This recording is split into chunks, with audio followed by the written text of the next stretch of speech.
making a video about my electric unicycle. So a year ago today, I bought the Begode Master V4 50S unicycle because my particular situation, I wanted a bicycle, but I didn't have space for one. So I wanted something smaller, and my buddy Wheezy rides, and he convinced me to get one. And I was thinking about it for a long time because it looks really fun and also seems really sensible for getting around a city like San Francisco. But I didn't do it for a long time, and then I finally did it, and I'm really glad that I did.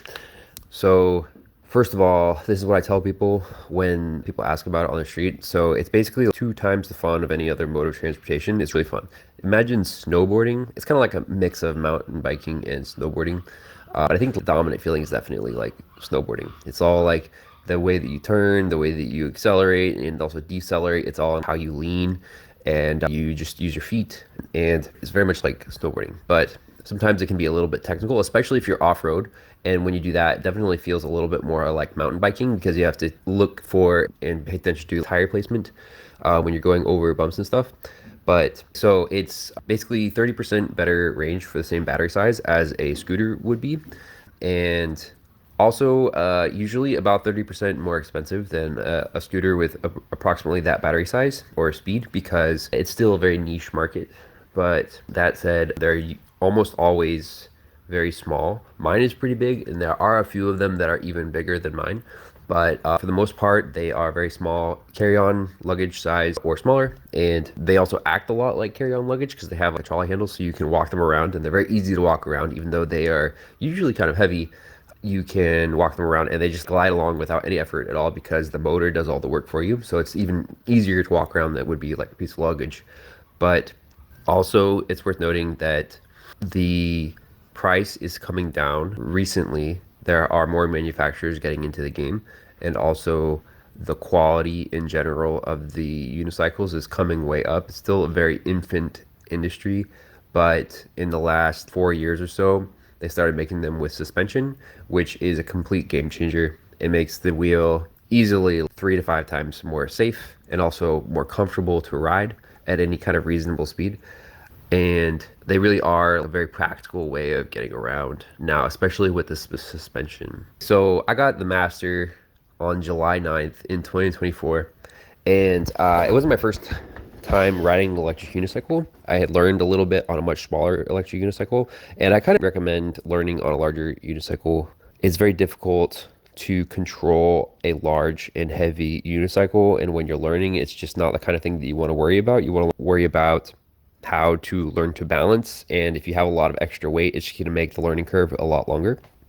That said, when I first got mine, I was a little bit concerned because I had learned on a smaller unicycle, but I was basically needing to relearn on a much larger and heavier wheel, and I wasn't even sure if I could do it for the first like or two, but eventually I got the hang of it. As far as the learning curve goes, most people can learn to get up and ride around in about an hour or so. For a larger and more heavy unicycle, it might take you like hours. But that said, it will probably take you an hour to learn to go around at very slow, and then like another hour for every like miles an hour that you want to learn to go faster. And maybe that's not true. Maybe more like the first day you'll probably go around at like 6 or 8 miles an hour, but probably no faster than 10 miles an hour.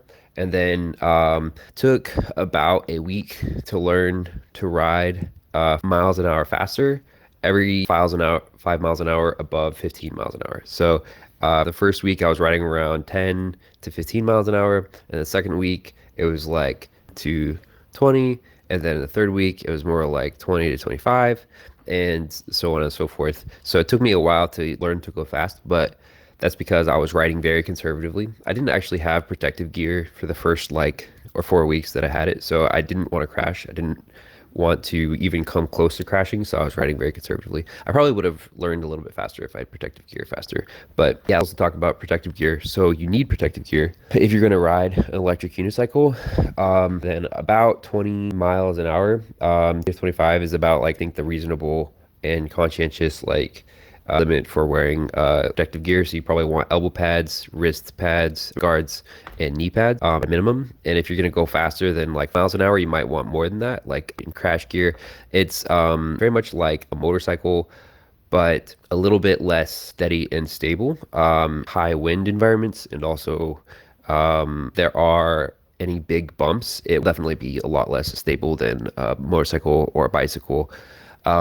So for that reason, kind of really recommend getting a big wheel, because big wheels are generally speaking only good for going long distances or going really fast.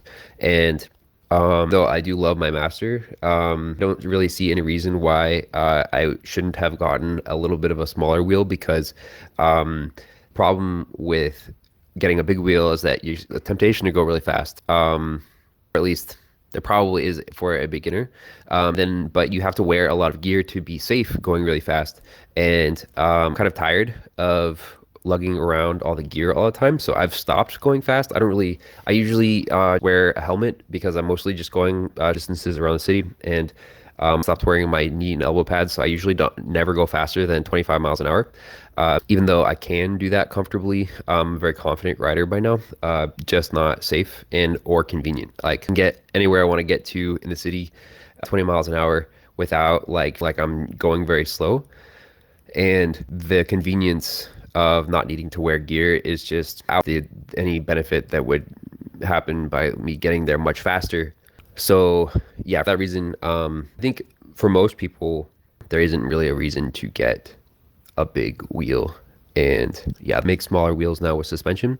And also counterintuitive, what you might think, bigger wheel doesn't necessarily handle bumps that much better. Usually what a bigger wheel is better for is just going faster, because the diameter of the wheel is larger. So you get gyroscopic precession at high speeds, and you just don't get it as much with a smaller wheel because the wheel is smaller, which means that you don't even feel tempted to go fast with a smaller wheel. And also you don't really want to, because going faster means more gear. So let's talk about usability. Take my wheel almost everywhere. I leave the house, I take it with me. It's been extremely reliable and useful. It's small and compact comparatively. Even a scooter, even though it doesn't take up a lot of like area, it takes up much more floor space. So by comparison, a unicycle is much smaller. It's easier to slot into a corner or under a desk. It's just extremely convenient to take around with you wherever you go. I don't lock it, and I think most people who have electric unicycles don't lock it. You just walk it into with you anywhere you go. And generally speaking, it's totally cool and chill and easy to do that. You have to carry it upstairs sometimes, but the good thing about the unicycle is that if the wheel is pushing into the stair, it will help you lift it up the stairs, so it's not as difficult as you might think. I take my wheel off curbs all the time. I also go up curbs all the time. Master itself can go around 45 miles an hour, and the top speed is around 55, but it depends on how heavy you are and also how charged it is.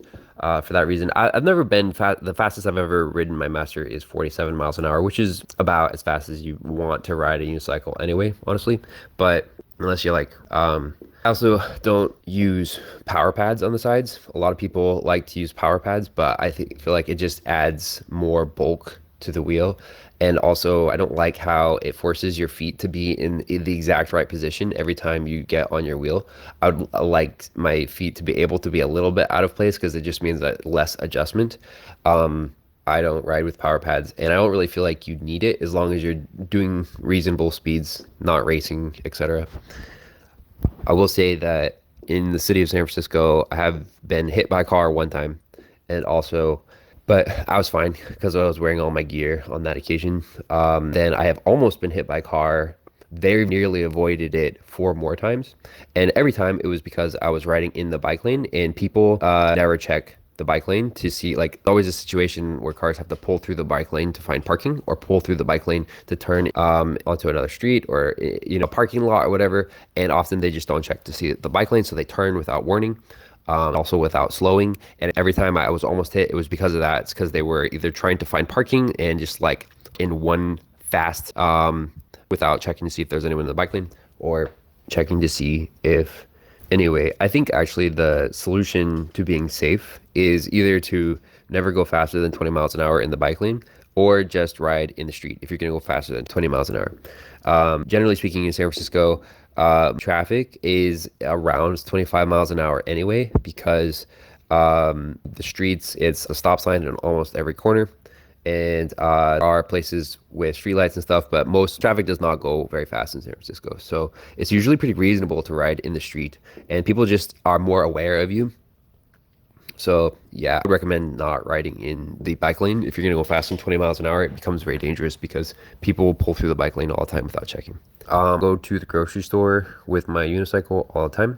What I do is the trolley handle pulls up and I just take like a little grocery store basket and I put it in the same hand that is holding the trolley handle.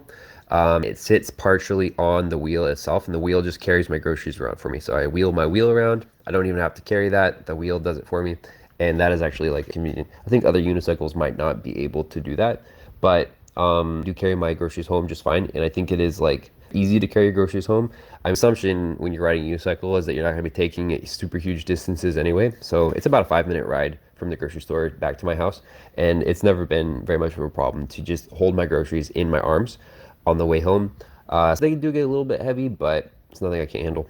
So yeah, I would say 10 out of 10. I do recommend the electric unicycle as a way to get around a city. Don't recommend larger electric unicycles unless you plan to race or unless you're traveling longer and car-free distances on your unicycle. If you're going to be traveling any kind of like distance, then a motorcycle is a better fit than a unicycle. But that said, it's perfect for urban transit, and it's hard to imagine something that could be more fun than riding a unicycle. It is exactly like floating on a magic carpet or, I don't know, riding a cloud. It's just an amazing and beautiful, super fun experience. And I've been very grateful for my wheel the entire time I've had it. Just gets amazing range. I ride it day and I only charge it like a week-ish. My wheel, the Master, gets around to 80 miles on a charge, depending on how fast I ride it. Usually I get more like miles because I usually ride it really fast, but, or at least if I'm going any kind of distance, then that's the only time when I would need to charge it more than once a week. And then usually it's because I've gone like long distance, like to the beach, which is usually about 7 miles across town. I go through the Golden Gate Park, and usually in those situations, I get up and I go really fast. But yeah, it's my absolute dream to ride. And here is to more years on the electric unicycle. By the way, I have 3,500 miles on the odometer here at 1 year of use.